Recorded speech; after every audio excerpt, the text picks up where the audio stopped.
Welcome students. तो हमारा previous lecture में चल रहा था अल्फा 6 अल्फा कणों की विशेषताओं के बारे में देख लिया था। अल्फा कण की रेंज क्या थी। अल्फा कण की रेंज से मतलब क्या था कि कोई भी अल्फा कण है अपने पास क्या लेकर आ रहा है, वो एनर्जी लेकर आ रहा है और उस एनर्जी को ट्रांसफर कर रहा है गैस के पार्टिकल्स को। तो लगातार उसकी एनर्जी में कमी हो रही है, तो जहां पर जाकर उसकी एनर्जी लगभग जीरो या आयनीकरण ऊर्जा से आयनन विभव से कम हो जाएगी, तो वो जहां तक डिस्टेंस तय करेगा वही उसकी क्या कहलाएगी, परास कहलाएगी। इस तरह से कह रहे थे। और उसके बाद था गाइगर नडल का नियम कि कोई भी अस्थायी तत्व है या परमाणु है और वो यदि क्या कर रहा है, यहाँ पर अल्फा 6 कर रहा है, कोई भी अस्थायी तत्व है वो अल्फा 6 कर रहा है, तो उसका क्षयांक होगा कुछ ना कुछ, लैम्बडा की वैल्यू होगी, डिके कांस्टेंट होता है। लैम्बडा क्या होता है? डिके कांस्टेंट बोल सकते हैं इसको, या फिर बोल सकते हैं इसको क्षयांक, ये बोलते हैं। तो अगर उसके लिए रेडियोएक्टिव तत्व के लिए क्षयांक का मान लैम्बडा है और उसकी परास अल्फा कण की जो परास है आर, तो उनके मध्य जो रिलेशन होता है इसी को बोलते हैं गाइगर नडल का नियम। इसका डेरिवेशन नहीं है, डायरेक्ट है, ये सीधा है। तो इसको पहले हेडिंग डालो गाइगर नडल का नियम और लिखें इसमें गाइगर नडल का नियम। और यहां जो ए और बी आते हैं वो कांस्टेंट हैं। Here a and b are constant. लिखें इसमें गाइगर एवं नडल ने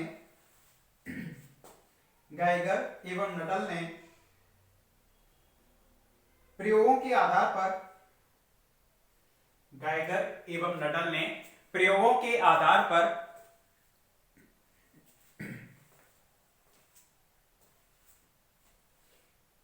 रेडियोएक्टिव तत्वों से उत्सर्जित गाइगर एवं नडल ने प्रयोगों के आधार पर रेडियोएक्टिव तत्वों से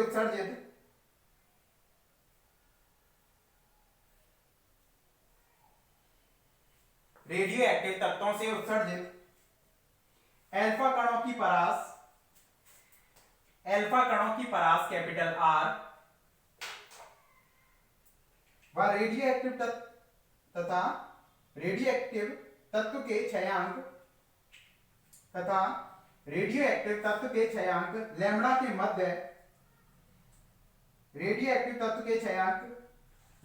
मध्य निम्न संबंध प्रतिपादित किया।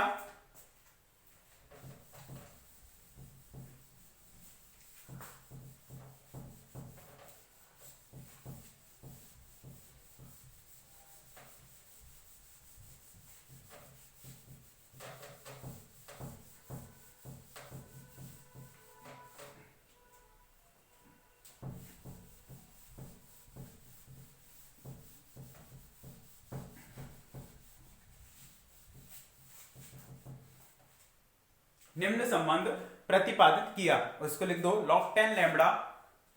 Equal to a plus b log 10 are.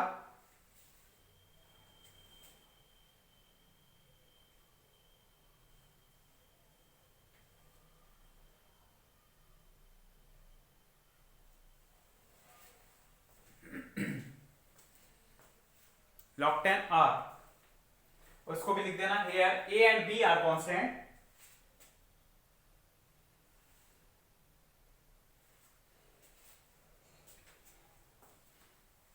Here A and B are constant। तो देखिए कोई भी रेडियोएक्टिव तत्व यदि अल्फा कण का उत्सर्जन कर रहा है तो उसके क्षयांक और R के मध्य अगर हम ग्राफ खींचें तो ये समीकरण किस टाइप की दिख रही है, इसको अगर हम बाई मान लें equal to mx plus c, y equal to mx plus c किसकी समीकरण होती है? ये रेखा की समीकरण होती है। तो हम यहाँ पर ले लेते हैं log 10 लैम्बडा, क्योंकि बाई का काम कर रहा है, इस पर ले लेते हैं हम log 10 r कि कोई भी रेडियोएक्टिव तत्व है अल्फा कणों का उत्सर्जन कर रहा है, तो अल्फा कणों की रेंज का log 10 और क्षयांक का log 10 उनके मध्य अगर हम ग्राफ खींच रहे हैं, तो जैसे कि हमारे पास यूरेनियम श्रेणी है, कौन सी है? यूरेनियम है, तो उसके लिए इस तरह से आएगी रेखा ही, क्योंकि रेखिक रूप में ही आएगा, क्योंकि y equal to mx plus c के रूप में है। अंतःखंड कहीं ना कहीं, सी का मतलब क्या है कि y अक्ष पर काटा गया है अंतःखंड, वो कहीं ना कहीं इसको काट रही है, यहाँ पर काट रही है, वो यहाँ पर कटेगी, तो मतलब कुछ ना कुछ सी की वैल्यू वहां पर आएगी। ये मान ली हमने कि थोरियम श्रेणी है। श्रेणी से मतलब क्या है कि एक यूरेनियम है वो अल्फा कण का उत्सर्जन किया, किसी अन्य तत्व में चेंज हुआ, मान लिया एक्स में, फिर अल्फा कण का उत्सर्जन किया, फिर बाई में चेंज हुआ, एंड में जाकर वो पोलोनियम में चेंज हो रहा है, किसी स्थायी तत्व में चेंज हो रहा है या लेड में चेंज हो रहा है, कुछ भी कह नहीं सकते वहां पर, तो उस रिएक्शन को जब देखेंगे तब जाकर पता चलेगा। मान के चलो वो लेड में चेंज हो रहा है, तो वो पूरी श्रेणी जिस तरह से वो अल्फा कण का उत्सर्जन कर रहा है लगातार, ये पूरी को क्या बोलते हैं यहाँ पर, यूरेनियम श्रेणी, क्योंकि ये स्टार्टिंग किससे हुई है, यूरेनियम से। इसी तरह अगर थोरियम से हो रही है तो उसको थोरियम श्रेणी बोलेंगे, और यदि इसी तरह से समांतर रेखाएं होगी इसको बोल देंगे एक्टिनियम श्रेणी। अलग अलग श्रेणी के लिए जो ग्राफ आएगा वो किस रूप में आ रहा है, रेखिक रूप से। तो देखो तीनों की जो ढाल है, ढाल क्या होती है, एम, तीनों का एंगल है वो एक्स अक्ष के साथ कैसा है, हमेशा फिक्स है। तो इन सब कोई सी भी श्रेणी हो उसके लिए बी का मान तो कैसा आ रहा है, नियत, क्योंकि बी किसका काम कर रहा है, एम का। एम क्या होती है, टेन थीटा यानी कि ढाल, ये किसका काम कर रहा है, टेन थीटा यानी कि प्रवणता यानी कि ढाल का काम कर रहा है। तो इन सभी के लिए ढाल का मान तो कैसा आ रहा है, फिक्स आ रहा है, लेकिन इनके द्वारा जो बाई अक्ष पर काटे गए अंतःखंड हैं वो कैसे हैं, इस पर नेगेटिव आ रहा है, इस पर पॉजिटिव आ रहा है, यानी ए की वैल्यू है वो इनके लिए सभी के लिए क्या होगी, डिफरेंट होगी, यानी कि क्या कह सकते हैं, भिन्न भिन्न होगी। बी का मान इन सभी रेखाओं के लिए क्या होगा, सेम होगा, क्योंकि ढाल को रिप्रेजेंट कर रहा है। जबकि ए क्या है, बाई अक्ष पर काटा गया अंतःखंड, तो अलग अलग जगह पर वो कट करेगी इस लाइन को आगे बढ़ाने पर, मतलब बी ए का मान अलग अलग श्रेणी के लिए क्या होगा, अलग अलग होगा। तो पहले इस ग्राफ को बनाएं,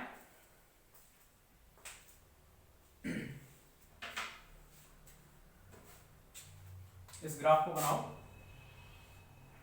इस तरह से बता सकते हो, आगे भी इधर चाहो तो।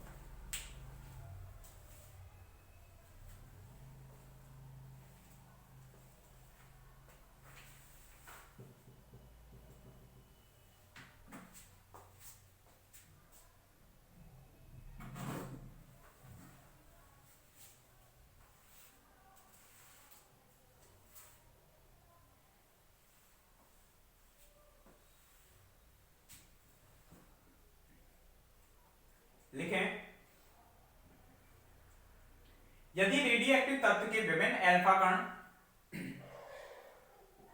यदि रेडियोएक्टिव तत्व के विभिन्न अल्फा कण उत्सर्जकों के लिए, यदि रेडियोएक्टिव तत्व के विभिन्न अल्फा कण उत्सर्जकों के लिए उनके क्षयांक का log 10, उनके क्षयांक का log 10 एवं अल्फा कण की परास का log 10, दोबारा सुने, यदि रेडियोएक्टिव तत्व के विभिन्न अल्फा कण उत्सर्जकों के लिए उनके क्षयांक का log 10 एवं अल्फा कण की परास के log 10 के मध्य, अल्फा कण की परास के log 10 के मध्य ग्राफ खींचा जाए,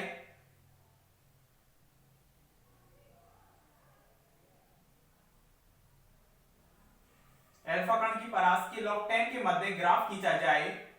तब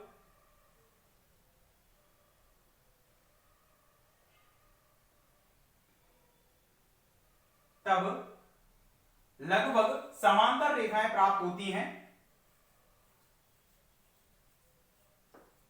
तब लगभग समांतर रेखाएं प्राप्त होती हैं। सभी श्रेणियों के लिए बी का मान, सभी श्रेणियों के लिए बी का मान नियत रहता है, सभी श्रेणियों के लिए बी का मान नियत रहता है, क्योंकि ढाल समान है सभी की, एक्स अक्ष के साथ जो बनाया गया एंगल सभी का सेम रहेगा, समांतर रेखाएं हैं, बी का मान नियत रहता है, जबकि कैपिटल ए का मान भिन्न भिन्न श्रेणियों के लिए भिन्न भिन्न रहता है, जबकि कैपिटल ए का मान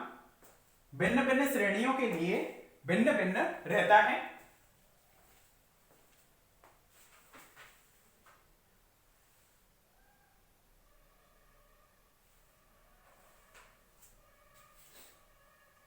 अब देखो ग्राफ से ये भी स्पष्ट हो रहा है कि जिनके लिए अल्फा का मान बढ़ता हुआ जा रहा है उसके लिए उसकी परास भी ज्यादा होगी, मतलब अगर किसी भी रेडियोएक्टिव तत्व के लिए लैम्बडा का मान ज्यादा है तो उसके संगत आर का मान भी ज्यादा होगा। जैसे इस पॉइंट पर बात करें, इसके लिए लैम्बडा कम है तो आर भी कम है। यहां पर पॉइंट पर बात करें तो लैम्डा ज्यादा है तो आर भी ज्यादा है, मतलब एक दूसरे के क्या है, प्रोपोर्शनल है। तो आगे लिखना, किसी तत्व के लिए लैम्डा का मान बढ़ने पर, ग्राफ से स्पष्ट है कि किसी भी तत्व के लिए, ग्राफ से स्पष्ट है कि किसी भी तत्व के लिए लैम्डा का मान बढ़ने पर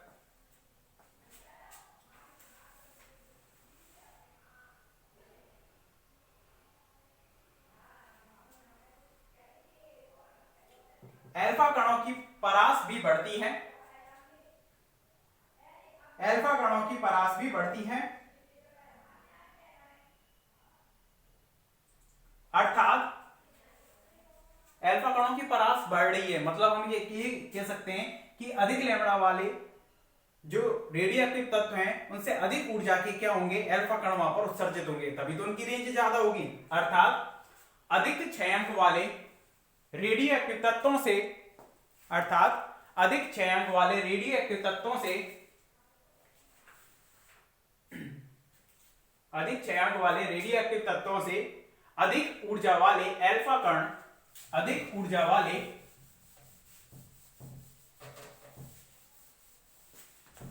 अल्फा कण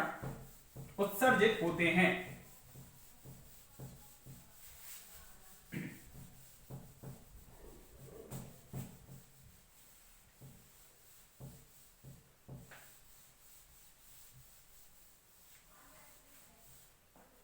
इसके बाद आगे नोट डालो,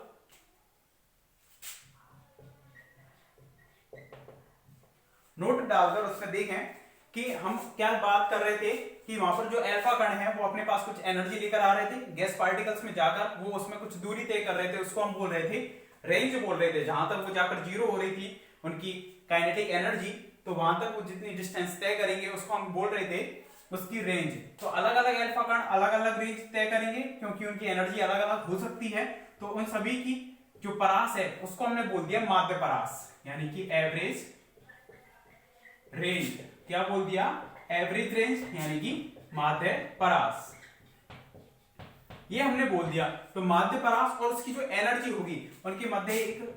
रिलेशन होता है कि 0.313 e की पावर हाफ, ये होता है माध्य परास और उसकी एनर्जी में रिलेशन। तो देखें इसको नोट डालकर, अल्फा कणों की वायु में, अल्फा कणों की वायु में माध्य परास एवं ऊर्जा में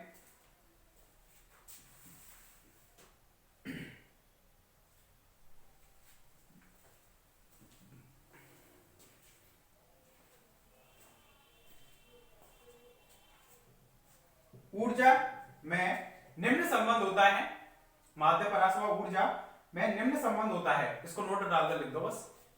R bar equal to 0.313 e half या रूट ई लिख सकते हो। और इसके बाद नेक्स्ट हेडिंग डालना, अल्फा कण के विखंडन से प्राप्त ऊर्जा।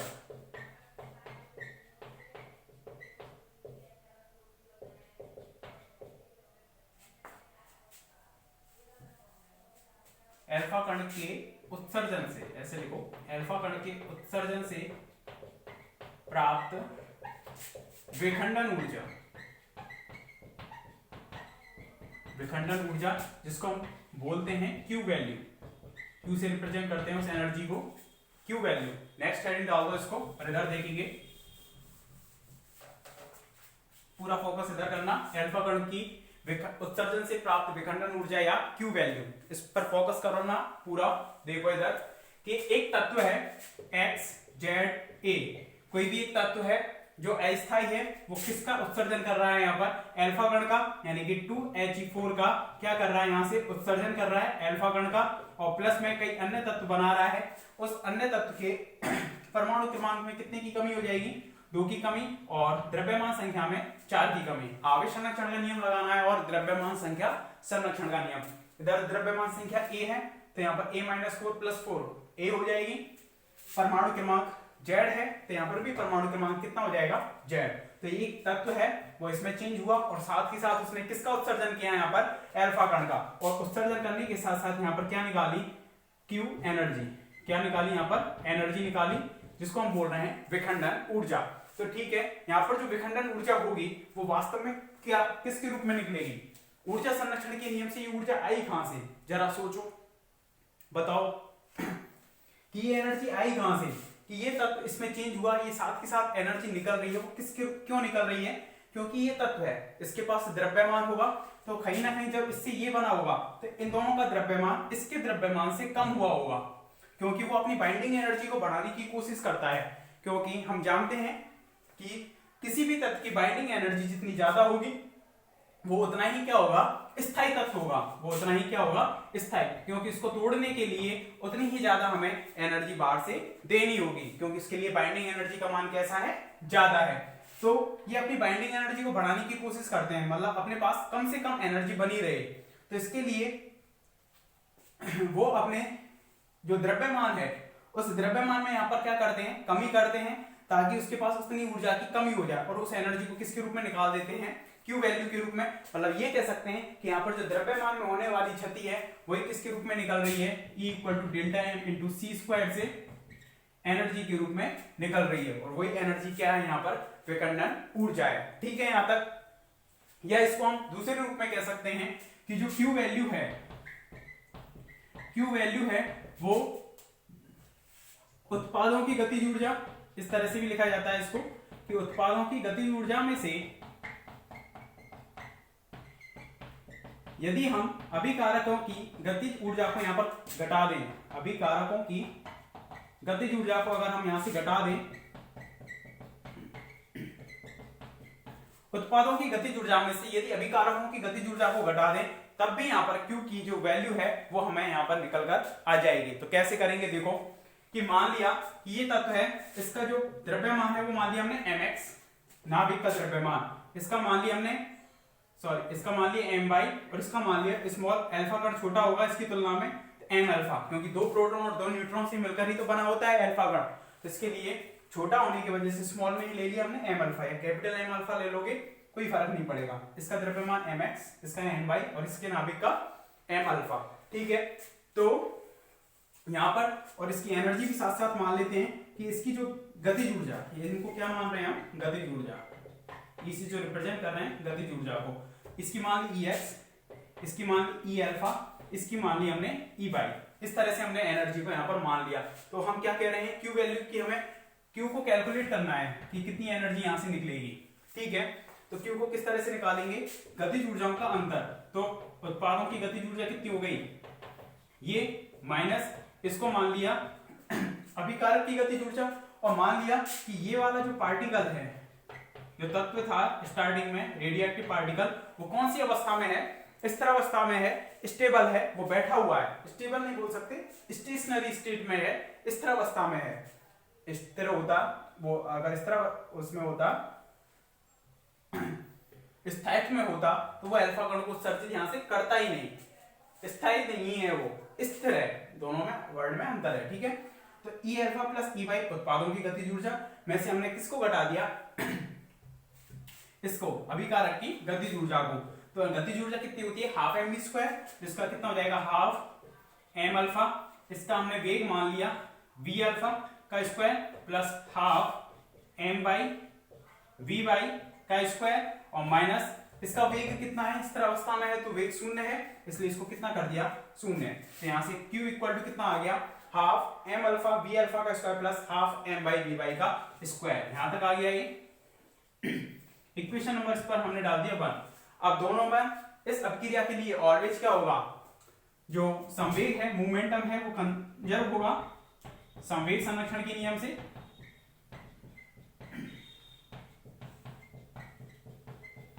संवेग संरक्षण का नियम लगाते हैं यहाँ पर, तो इन दोनों का जो संवेग है इसके संवेग के बराबर होगा, तो इसका तो संवेग 0 होगा, और इक्वल टू इसका संवेग कितना होगा, m alpha v alpha plus m Y v Y, ये हो जाएगा, यानी कि इधर का संवेग इक्वल टू इधर का संवेग, तो इधर का संवेग कितना होगा, 0 हो जाएगा। यहां से हम वैल्यू निकालते हैं v बाई की, निकाल सकते हो क्या, v बाई की वैल्यू कितनी हो जाएगी, माइनस के m अल्फा वी अल्फा इधर ले गए अपॉन में m बाई, ये हमने किसकी वैल्यू निकाल दी, वी वाई की वैल्यू, और वी वाई की वैल्यू को हम किस में पुट करेंगे, इक्वेशन नंबर 1 में। तो यहां पर समीकरण 2 से समीकरण 1 में मान रखने पर, तो इसमें वैल्यू अगर हम पुट करेंगे तो कितना आएगा हमारे पास, बता सकते हो, देखो Q equal to half m alpha v alpha का square plus half m Y v Y का स्क्वायर, यानी कि माइनस के m alpha upon m Y और वी अल्फा का होल स्क्वायर, ये लिख सकते हैं यहां पर। तो Q इक्वल टू कितना हो जाएगा, half m alpha v alpha का स्क्वायर प्लस हाफ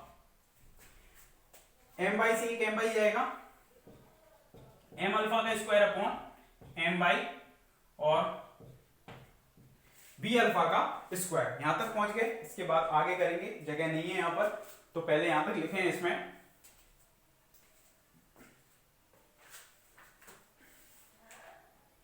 अल्फा 6 के या अल्फा कण के उत्सर्जन से प्राप्त विखंडन ऊर्जा लिखे हैं इसमें। नाभिक के 6 से जब विभिन्न कण उत्सर्जित होते हैं, नाभिक के 6 से जब विभिन्न कण उत्सर्जित होते हैं तब ऊर्जा Q भी उत्सर्जित होती है। नाभिक के 6 से जब विभिन्न कण उत्सर्जित होते हैं तब ऊर्जा Q भी उत्सर्जित होती है।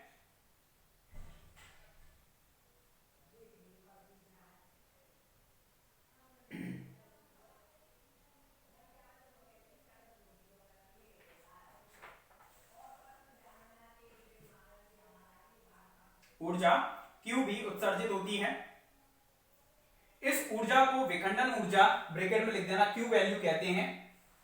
इस ऊर्जा को विखंडन ऊर्जा ब्रैकेट में लिख देना Q वैल्यू कहते हैं।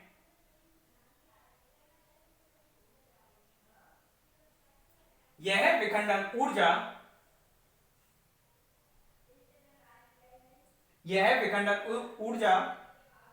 उत्पादों की गतिज ऊर्जा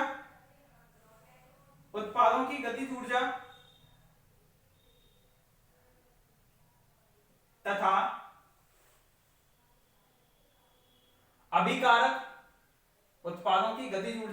अभिकारक ब्रैकेट में लिख देना जनक जनक मतलब उससे उत्पन्न हुआ है, जो अन्य तत्व उत्पाद जो भी उत्पन्न हुए हैं उससे, जनक कण की गतिज ऊर्जा के अंदर के बराबर होती है। यह विखंडन ऊर्जा उत्पाद कणों की गतिज ऊर्जा तथा जनक कण की गतिज ऊर्जा के अंतर के बराबर होती है।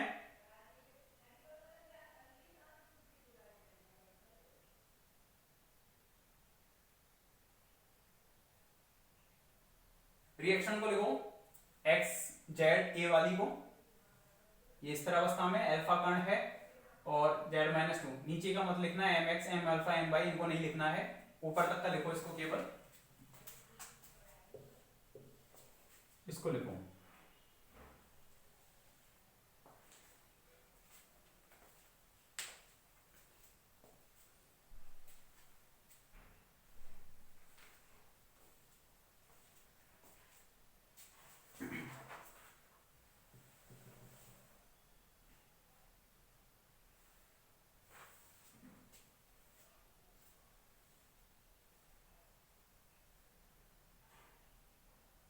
आगे लिखना, यदि उत्पाद कण की गतिज ऊर्जा E बाई तथा अल्फा कण की गतिज ऊर्जा E अल्फा तथा जनक नाभिक की गतिज ऊर्जा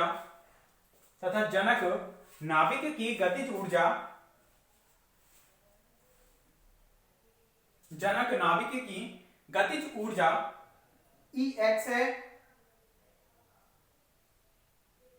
तब विखंडन ऊर्जा ब्रैकेट में लिख देना Q वैल्यू, तब विखंडन ऊर्जा ब्रैकेट में लिख देना Q वैल्यू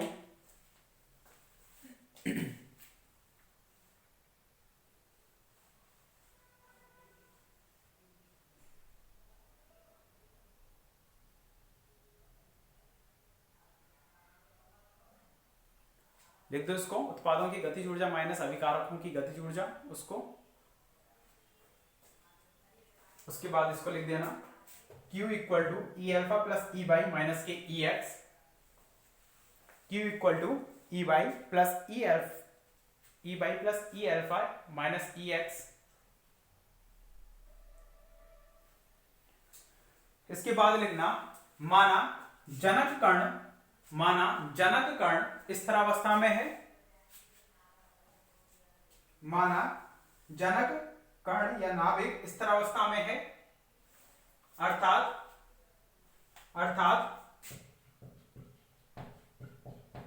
जनक कण स्थिरावस्था में तो उसकी गतिज ऊर्जा कितनी हो जाएगी, जीरो, अर्थात Ex इक्वल टू जीरो, अर्थात Ex इक्वल टू जीरो, तब Q इक्वल टू कितना हो जाएगा, केवल E alpha plus E Y, E alpha plus E Y, इतना लिख दो, E alpha plus E Y. आगे लिखना यदि उत्पाद कण का द्रव्यमान M Y, capital M Y, इनको लिख रहे हैं, यदि उत्पाद कण का द्रव्यमान एम बाई तथा वेग वी बाई व अल्फा कण का द्रव्यमान एम अल्फा,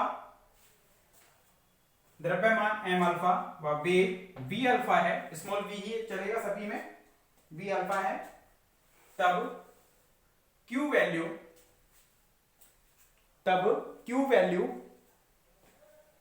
लिख दो, तब Q वैल्यू इसको लिख दो समीकरण नंबर 1, फिर संवेग संरक्षण के नियम से उसको पूरा लिखकर नीचे तक लिखो उसको।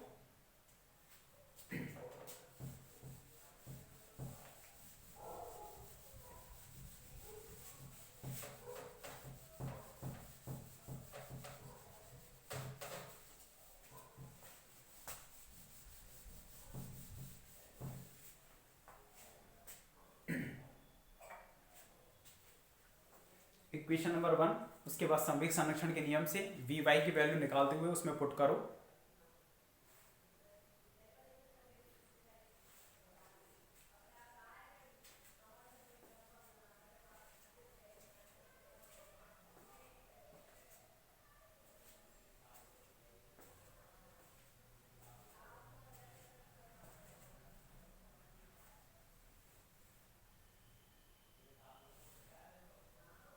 यहाँ तक कंप्लीट करो, इसके बाद करेंगे इसको आगे नेक्स्ट लेक्चर में, इसमें नहीं हो पाएगा ये।